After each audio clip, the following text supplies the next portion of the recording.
Hey, it's Jared with State of Tech. Today we're going to take a look at accessories for your iPhone 13, 13 Pro, 13 Pro Max that are under $100. A lot of these accessories are well under $100 and they're super useful. So we're going to go through this list. I've got a lot of items for you, so I'm hoping that you'll find something new and interesting that will improve your iPhone experience.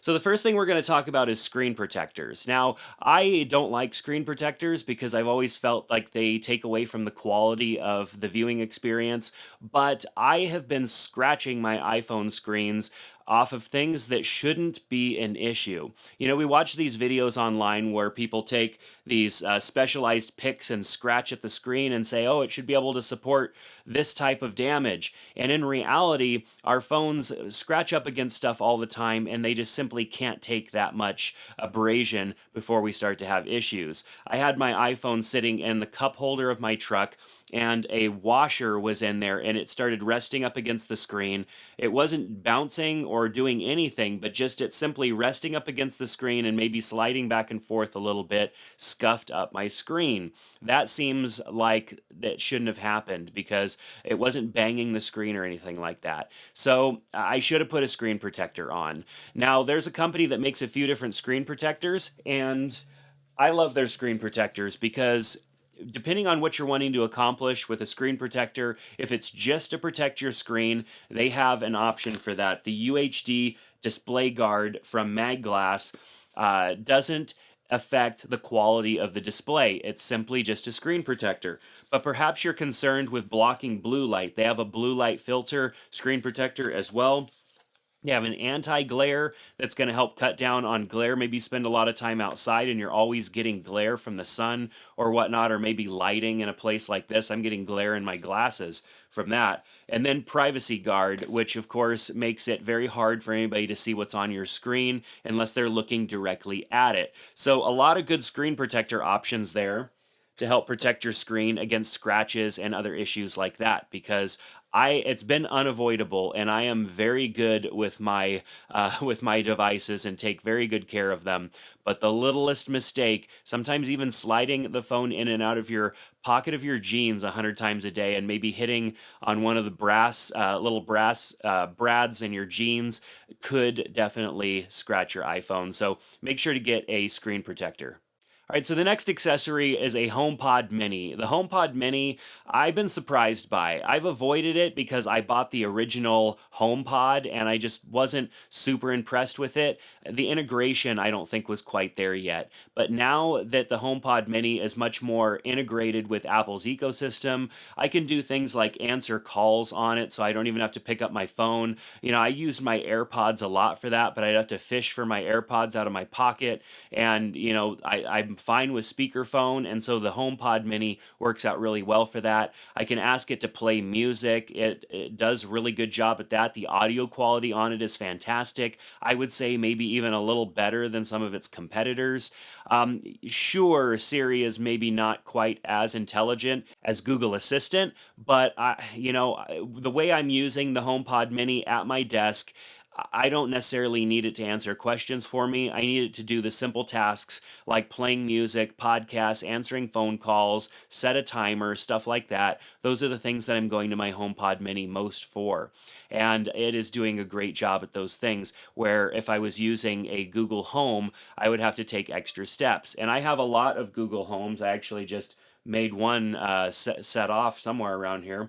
I have a lot of them in my home, and I've been considering maybe moving to HomePod Minis because we're using more Apple devices in our home than we are Android devices. And while Google Assistant does a better job at answering questions for like my kids' homework and stuff like that than Siri does, you know, Siri is getting smarter. So I don't know. There's some trade off there, but the better overall experience for Apple users, of course, is the HomePod Mini.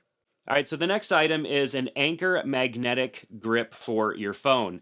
Now, I've never been a pop socket user. I think that they're kind of ridiculous. I don't know. I always see people's pop sockets. They look disgusting. They just look like a germ collection device, and I'm just not a fan of them. Plus, the name, I don't know. Everything about them, I'm against. But this little device is kind of ingenious. The way that Apple designed MagSafe on the back of their phones, accessory manufacturers are really doing some cool things. So this has a ring that makes it really easy for you to hold your device without having to squeeze your device, and it's additional point of contact just to keep your phone from falling. It rotates around the back of the device for any angle, so it's utilizing that magnetic ring, and it rotates around it really like it's connected to it by something other than magnets. It's really neat how it works. And so this ring also goes down flat, and so it doesn't get in the way. It's very thin. I would say, this is about, it's a quarter it's less than a quarter inch in thickness, and it's not going to hold. You're not going to be able to hang and shake your phone from it, but you can utilize it in ways that typically would maybe give your hand a little bit more fatigue. So when I'm, watching content on my phone, I'm typically like squeezing my phone. I'm holding my hand in a way where it's not obstructing the screen. And after a while, that's fatiguing. But with this little device, I could just pop this out like so, and I can hold my phone. I mean, now I've got it just resting on my thumb, and I've got a point of contact on the back that keeps it from just falling and tipping over altogether.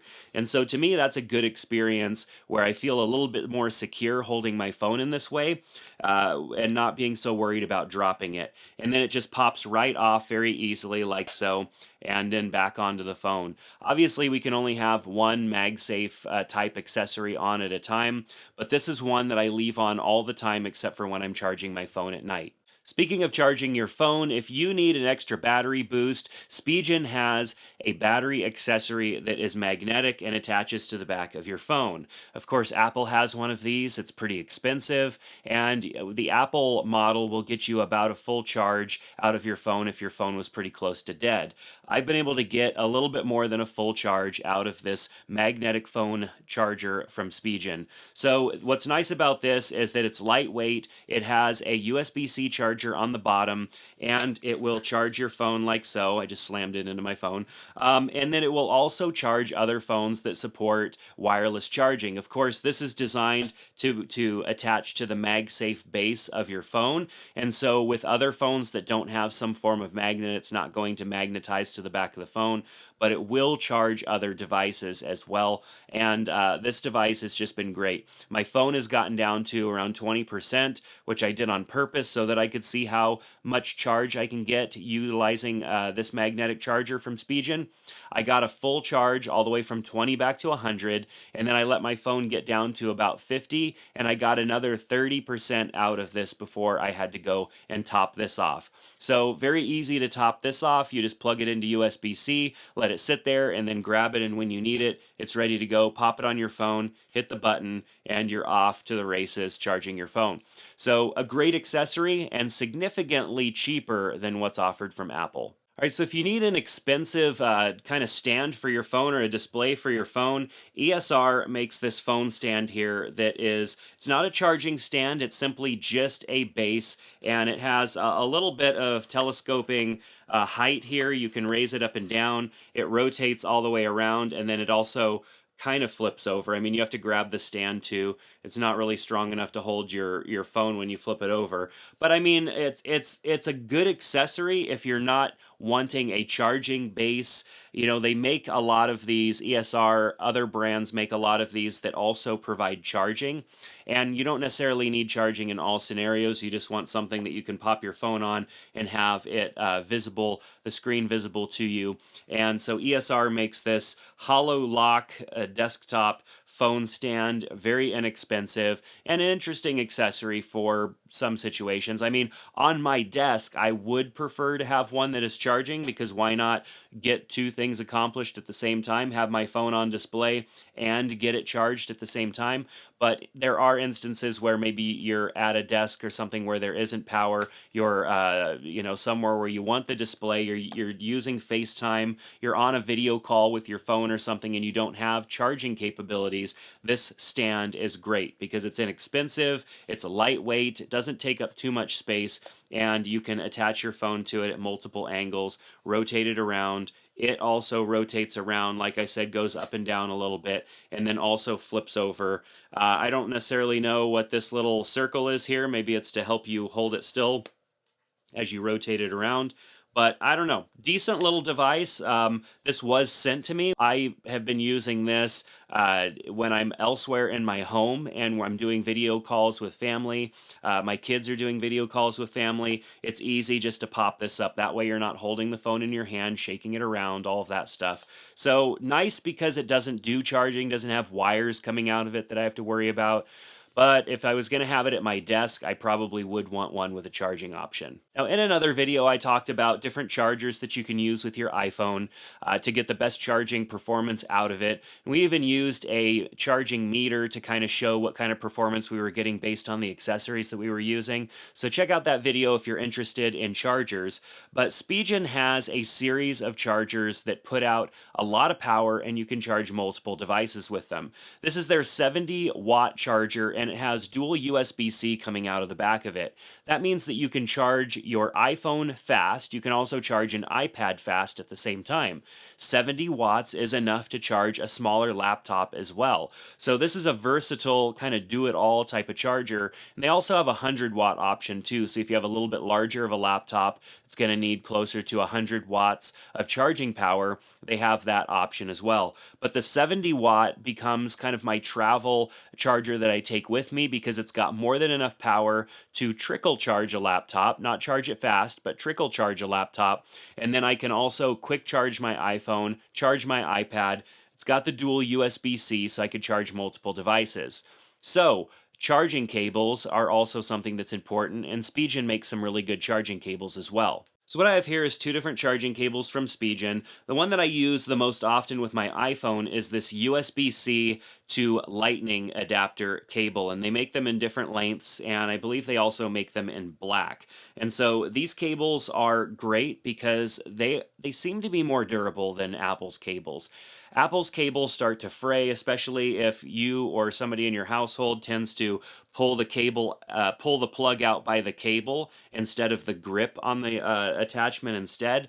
And these cables seem to be a little bit stronger. The cable is a little thicker as well, so I feel more secure utilizing these cables because they're going to last longer and less potential damage to my device should a cable have a problem. So USB-C to Lightning cable, which is great for iPhones, and then of course they've got their USB-C to USB-C for your iPad, your laptop, and other devices that are USB-C compatible. So the case I've been using most on my iPhone is this case from Ghostek. This is, I believe, their Atomic series, and it's a nice case. I get a lot of cases sent to me, and not a lot of them are great. Some of them are really great, but for me, a case needs to have good protection around the corners. It needs to have protection on the back for the camera cluster, and it needs to have it needs to raise up on the front a little bit to protect the glass from anything should my phone land on its face. And so this case covers all of those bases, and it feels pretty good in the hand. It does add a little bit of heft to my iPhone. It's not the thickest case out there, but it's definitely a thicker case. It is MagSafe compatible as well. I do hate the fact that they have that highlighted on the back because it kind of looks like the symbol for men or males or whatever. I don't know. And so it's just weird. I don't know. I feel like that doesn't need to be there. But also it signifies that it has MagSafe, and maybe I guess the cable is supposed to go down in that direction. And it's just something that's been on a lot of cases that support MagSafe these days. So guess I've got to get used to it. For me, I'd rather that not be there, but what I do like is that the case is transparent on the back so I can see the back of my phone and not cover up, the finish that I chose for my phone. So far, this case has been the one that I keep going back to because there's frustrations with other ones. I have a leather case that I really like. It's not an Apple leather case, but I have a leather case that I really like, but it doesn't support MagSafe. It is thin enough that you can wirelessly charge through it, but it's not MagSafe compatible. And I have a variety of other cases that were go-to cases for me in the past that are not MagSafe compatible, so they're no longer options for me. So we're in this weird place where case manufacturers are starting to figure out ways to redesign their popular styles to support MagSafe. And right now, this Ghostek case is the one that I keep going to. I did earlier mention that or I think I earlier mentioned that the wireless battery pack doesn't really fit that well. It does work on this case, even though the corner of it kind of sits up here on the camera cluster. It still attaches wirelessly and holds itself there and charges. So I'm not too worried about that. And hopefully I'll find a case in the future that has just a little bit more clearance. But this isn't that bad. It's holding itself there magnetically.